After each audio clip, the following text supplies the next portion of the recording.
Right, so let's have a look. Let's get the first slide up. There we go. Okay, so hi everyone, and thanks for the intro there, Peter. Okay, one of the key points I want to talk about this morning is this. The issue, as I see it, is that we've heard a lot about the so-called attention economy, about brand blur, about the media explosion, about the difficulties agencies face in connecting with a so-called modern consumer.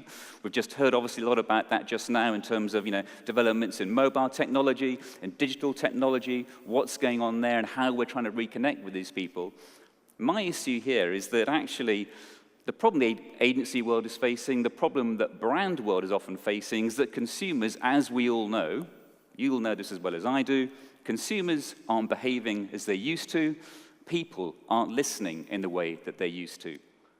Now, that would be okay, perhaps, one might feel, if the agency world had a really, really clear and key understanding of actually how people were leading their lives, what they wanted from brands, what the two-way thinking process was. The unfortunate reality is that actually go into your average advertising agency, go into your average major brand headquarters, and what you'll be confronted with are a bunch of people leading lives totally unlike the consumers they're trying to connect with.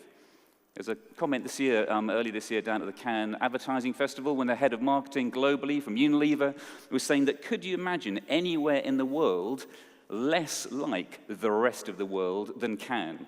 The advertising industry turning up, the entertainment industry turning up in many cases to that wonderfully sort of over-the-top, ridiculous location, say totally unlike, if you like, reality. And those are the very people that are trying to create communication to link brands with the people out there. Now you might say, actually, what's the problem with that? Because actually, nowadays we know that we've got this so-called, the whole big data situation in front of us. And one of the key issues about big data, we're told again and again, is that big data is almost, as the advertising industry would put it, the new religion. There's no need for anything else in many cases because big data gives us an amazingly deep level of reality, of real insights into really what people are doing as opposed to what they tell us they're doing in the dreaded world of focus groups and all the rest of it that we all spend so much of our time in. Actually, again, I would completely disagree with that. Because one of the things that big data doesn't do, one thing that big data never seems to be able to answer is the why. What do you actually believe in? How do you feel about the situation? And why are you doing what you're doing? So we find lots and lots of brands that will talk to us. An incredible amount of brand managers will come back and say, you know what, the problem I face isn't getting some information about people. The problem I face is that I've got far too much of it. For the marketing directors in the room this morning, one of the things that they will talk about, and a few were talking about it last night when we went out, was that the reality facing like the young brand manager of today isn't the fact that there isn't enough information, it's the fact that there's far too much of it. And the brand management task nowadays is spectacularly more complicated than it used to be. Again, Peter and I were talking about this last night, how things have changed. Peter mentioned just now that when he grew up in South Africa, he didn't have television. And we all know the situation now in terms of the media explosion, the brand explosion facing people. So, how do we deal with that? I think one of the key issues we're seeing time and time again amongst all this is that we're missing the human insight. We're missing the day-to-day story, the real story in terms of actually how people are genuinely leading their lives. I want to sort of slide aside. I was doing some work recently, or actually a couple of years ago, for one of the biggest car companies on the planet, and I was dealing with the global head of planning for their advertising agency, who was saying the problem they faced was that most car advertising is absolutely shocking. Most car advertising is incredibly interchangeable. Most car ads look exactly the same, and they were really, really losing touch with the consumer in terms of communicating any sort of brand differentiation, any sort of link with real people. After we'd had that conversation, I found myself in a garage later on that day, standing behind a couple of businessmen who were having filled their car up, or were just paying for the petrol, and I saw them actually buying some children's sweets. And one of them was talking to the other one about, I used to have these sweets when I was a kid, aren't they fantastic? And I went straight back to the agency and said, that's your human insight. People are playing in their cars. They're acting like kids in their cars. That became Shortly afterwards, the Play campaign, which went global, which then lots of other car companies copied. You know, the idea of people playing hide and seek like kids in their cars around the city, using the city as a giant playground, if you like. So that issue of the real face of the driver in that instance, how people genuinely act and behave in their vehicles, how they talk to one another, is the sort of thing that you will completely miss if you're just obsessed with the world of big data. I'm sure many of you, the fans of the epic series Homeland, the CIA spectacular. My favorite character in that, Saul, the head of the CIA, talks about the fact that, you know, in this blurred digital world that they're facing, dealing with terrorism, in the series he talks about the fact that you can't see what's right in front of you, and that's the problem they're facing. And the problem facing those people is exactly the same problem that we're facing in brand world, and exactly the same problem that people are facing in agencies. Again, Peter mentioned this just now. One of the issues that agencies are now facing is that, as The Economist put it, the old model of sort of, you know, reach and frequency isn't working anymore. That model is fundamentally broken. And yet, if we go into just about any agency, we'll be faced with endless charts in their presentations of actually how they're constructing campaigns along a very, very old-fashioned model. And they're trying to wedge that old-fashioned model into this brave new Huxleyite world of digital. And again, one of the issues we're facing here, as we all know, is a situation whereby all these people are talking with each other, and they don't really want brands to be part of that conversation. We heard just now that Facebook and Google are going to take over the world.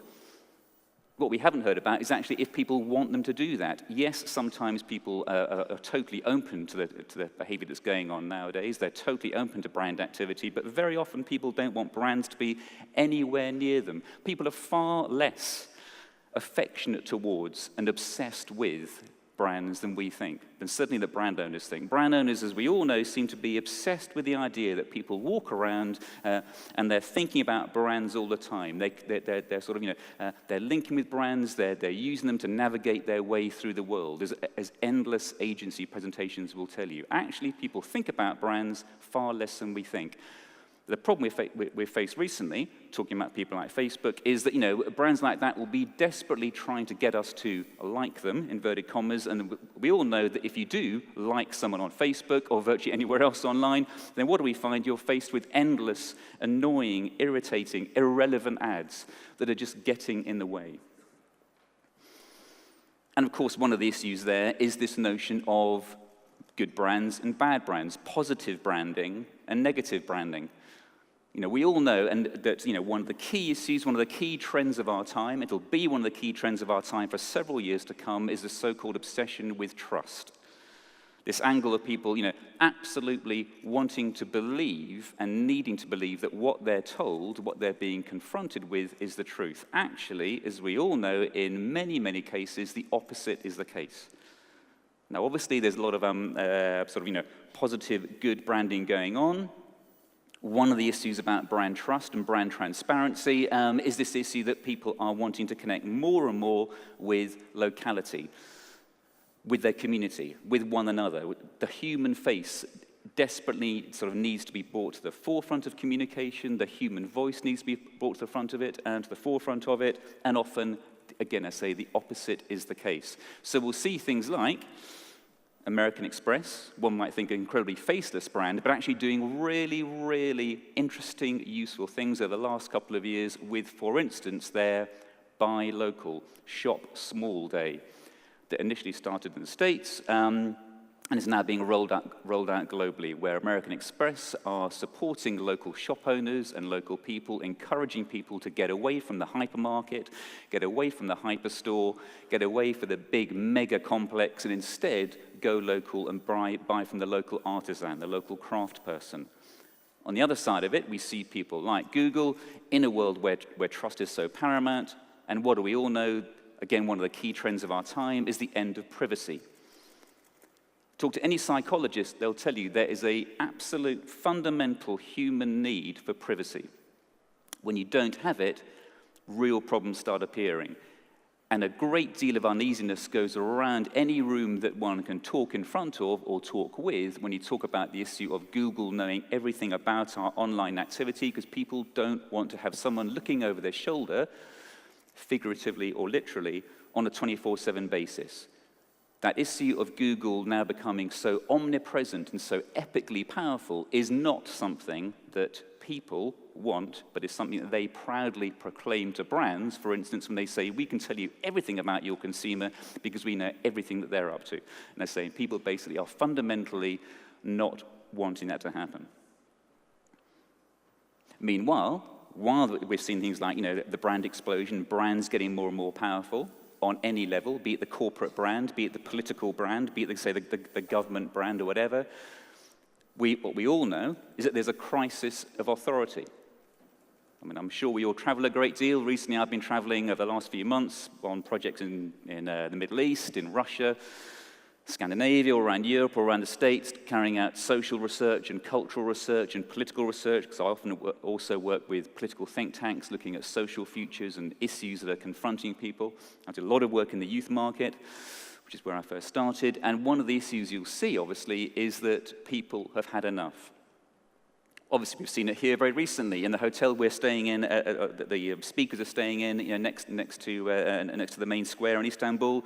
That was, as we all know, very, very much involved in the demonstrations, and was really seen to be almost like the headquarters of the demonstrators who were taken there when they were being tear gassed. We had extraordinary situations, apparently, whereby tear gas was being rolled into the hotel foyer, where delegates from CNN were staying. I'll see the same thing when I go to Paris, when I go to Berlin, when I go to New York, when I go to Riyadh, when I go to Moscow. I saw exactly the same situation going on. As mentioned earlier on, when I first set up by myself, it was as a direct result of being on the anti-WTO riots in Seattle, where we saw McDonald's getting burnt down, we saw Starbucks being attacked, etc. We saw Nike Town being protected from the people by the police, an extraordinary sight. I think what's really interesting there is that, again, the complete lack of understanding from either governments or from brands about what that actual behavior means and why people are so unhappy and why people are fighting back. And the key thing, obviously, we're seeing now is that the power of the individual, the power of small voices, the power of small groups has never been more powerful, because one of the key things we've seen, and again, Peter alluded to this earlier on, is that unlike the demonstrations, let's say, the last few years, or let's say the demonstrations going back in a bit of time, Paris in '68, demonstrations, the anti-Vietnam demonstrations, etc., or just about any demonstration that whereby people who look like this have been demonstrating, desperate for more choice, desperate for change, desperate for their voices to be heard, desperate for fairness, the most powerful word in politics. The key difference between past and present is social media. Because I say the issue of the ability for small groups of people to have their voices heard and for that voice to be disseminated is obviously causing huge problems on a governmental level, right here, but also obviously on a brand level. Again, we heard just now from the guys in the agency from TBWA saying, the issue nowadays is that if you're unhappy with what a brand is up to, then you can nail them online, and if the response doesn't come back, as Peter mentioned, then you're going to get hammered by it. It works very well in brands, to the advantage of brands whereby you've got a positive, useful message to come back with very quickly, the Super Bowl campaign being a classic example this year, which very rightly won loads of awards, the great Oreo campaign. So on one angle, having this constant, 24/7 communication and dialogue with consumers can work to a brand's benefit, and that's a great thing, and long may it continue. On the other side, the ability of people to demand change, demand their voices heard, is extraordinary. I mean, again, we've seen that, for instance, in the so-called Twitter revolution in Tehran amongst the Greens. Now, one of the problems we're seeing with young people, and why this is so important and so vital in this part of the world, is down to this issue, obviously, of the population dynamic. That as we all know, the amount of people aged under 30, or particularly aged under 25 in Turkey, in many sort of Middle Eastern countries, is extraordinarily high compared to a rapidly aging, let's say, Northern and Central Europe, or indeed, for instance, Japan, and also China. So what we're seeing is a huge amount of young people who are desperate for change, desperate for their voices to be heard, and it's not being listened to, and so basically this sort of activity takes place. And what I find interesting there is that the way that this sort of thing is reported, just as it was reported at the anti-WTO riots, the anti-brand riots that I went to in Seattle and in London, was that the media will often report on people looking like this, who look like mad activists, shall we say. They'll report on the masked anarchist chucking a brick through Starbucks window. What they're not realizing, not reporting on, is that about 95% of the demonstrators are people just like us, and just like our families and friends and neighbors. In many cases, the middle class are out there because one of the problems these people are facing, for instance, if they're either here talking about anti-brand activity because brands aren't playing the game, corporations aren't paying their tax properly, and so stealing from the people, perhaps. One of the key things we're seeing is that the youthful voice isn't being heard because over the last, let's say, 5 or 6 years with the economic downturn, one of the problems is that the students no longer have a real future. There's a great saying, students were the future once, they're not anymore, because obviously the jobs market is constricted, opportunity and choice, which young people are desperate for, has in many cases almost disappeared. And again, one of the key things here, and why this is so relevant for brands, is that the way that these things are organized isn't on a top-down level. You can't go to the head of the Occupy movement. They haven't got an office. You can't talk to the marketing director of them. It's all done on the so-called horizontalism basis. So if you want to be part of Occupy, you can be it right now. Put on a mask and get out there. If you want to have your voice heard on an anti-brand basis, if you're not pleased with what Coca-Cola are up to, perhaps in India, say so online. Your voice can be heard very, very easily. And so if brands aren't paying attention, if brands aren't realizing that the informed, committed consumer has a huge voice, then they're really, really up against it. As Peter was saying, not being involved is no longer an option. So meanwhile, back to agency world, you go into agencies and they'll show you endless charts about reach and frequency. They'll bang on about the big idea, being able to roll across every possible sort of media platform, but what they're ignoring in virtually every case is the real world. And what that is all about, to begin to finish off, is this issue of voices and choices. In a world where in virtually every sector there is multiple choice, where just about every brand works, every product works, they're all designed in a very, very similar way, they all cost about the same amount of money, what often is the difference between brand A and brand B, in terms of which one you choose, comes right down to which brand do you like, which is the good business, if you like. And as the old Saatchi and Saatchi line, good business, inverted commas, is good business. And there have been endless, as we know, business books written about this whole thing. So the issue of what do brands do as a result of this, in a world of informed consumption, in a world of powerful consumers, in a world where individual voices need to be heard, is to be open and transparent and responsive. And I think we can think about how many businesses are genuinely open and transparent and responsive. You could probably actually, if you really think about it, you can sum them up on the sort of fingers of one hand, because virtually every business is not open, is not transparent, and is not responsive, and they need to be. So this issue, say, of transparency, this issue of voices and choices, this issue of people demanding that their voice be heard. We talk a lot about consumer-generated content is great when they're creating things that are positive about brands and can be used by brands as part of their communication. We don't hear about, the anti-view. And so to finish off, what I say there is, therefore, what do brands need to do and what do perhaps you need to, or perhaps it might yourselves choose to think about, if you agree with what I'm saying, is this whole issue about positivity. To ask yourself why. Very, very few people in marketing that I've met over the last 20 years have ever really asked themselves, or in brand management, asked themselves why. Why do I work for this business, and why does this business actually exist? If the business I'm working for disappeared tomorrow, would anyone actually notice? And so this whole thing about brand purpose is vital. What is the purpose behind your brand? What is it doing to benefit the people that you're actually out there to sell to and to serve in many cases? If you don't have a purpose, if you don't have a real reason that you can sum up in a sentence about what your brand is about, why it exists, then you've got a real problem. Because brands with purpose, to coin the old saying, mean more and are more successful. So I leave you with that thought. In a world of informed consumption, full of informed, powerful consumers, where individual voices can be clearly heard like never before, the thing to do is to brand positive and to have a real brand purpose. That's it. Thank you.